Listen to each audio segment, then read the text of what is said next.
School ഐറ്റംസുകളുടെ വർണ്ണവിസ്മയം തീർത്തുകൊണ്ട് അന്ന ഷൂസ് ആൻഡ് സ്പോർട്സ് ഒരുങ്ങിക്കഴിഞ്ഞു.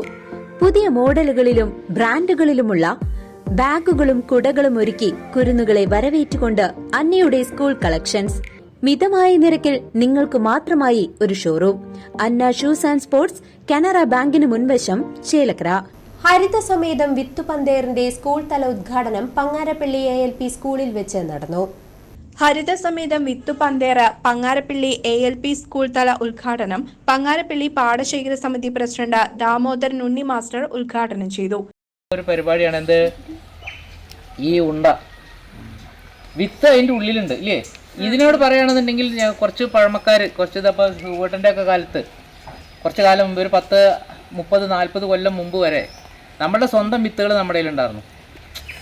ആരെങ്കിലും വീട്ടിൽ പഴയ ഒത്തിരി വയസ്സായവർ 50, 60 വയസ്സായവരൊക്കെ ഉണ്ടെങ്കിൽ വയസ്സായ ആൾക്കാരുണ്ടെങ്കിൽ ചോദിച്ചു നോക്കൂ. അച്ഛൻ അടുത്ത് ചോദിച്ചു നോക്കുക. എന്നിട്ട് അന്ന് വിത്തൊക്കെ നമ്മുടെ കയ്യിലുണ്ടാവും. പടവലത്തിൻ്റെ ആയാലും വെണ്ട, പടവലം കണ്ടുണ്ടോ? അങ്ങനെ മേപ്പട്ടയ്ക്ക് പോണതല്ലേ? അതെ, പടവലം മേരെ മേപ്പട്ട പോവാ മഴ വരുന്നുണ്ട്. അപ്പൊ ഈ പടവലം അതേപോലെയുള്ള വിത്തുകൾ, കയ്പ, അതിന്റെ ഒക്കെ വിത്ത് എന്തെടുത്തിട്ട് ചാണകം ഇതൊക്കെ കൂട്ടിയിട്ട് അതിന്റെ ഉണക്കി ഈ ഇത് ഉരുളയാക്കി എടുത്തു വെക്കും.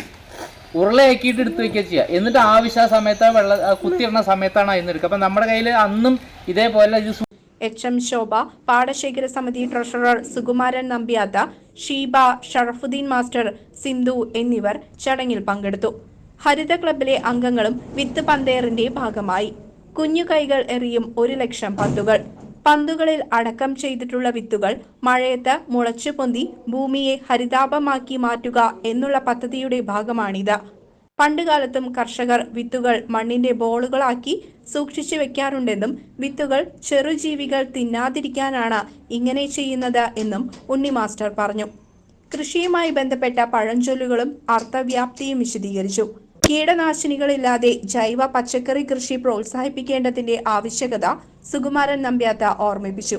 കൂടാതെ കുട്ടികളുമായുള്ള പ്രകൃതി നടത്തവും ഏവർക്കും കണ്ണിനും മനസ്സിനും കുളിർമയേകി. CCV news, Chelakkara.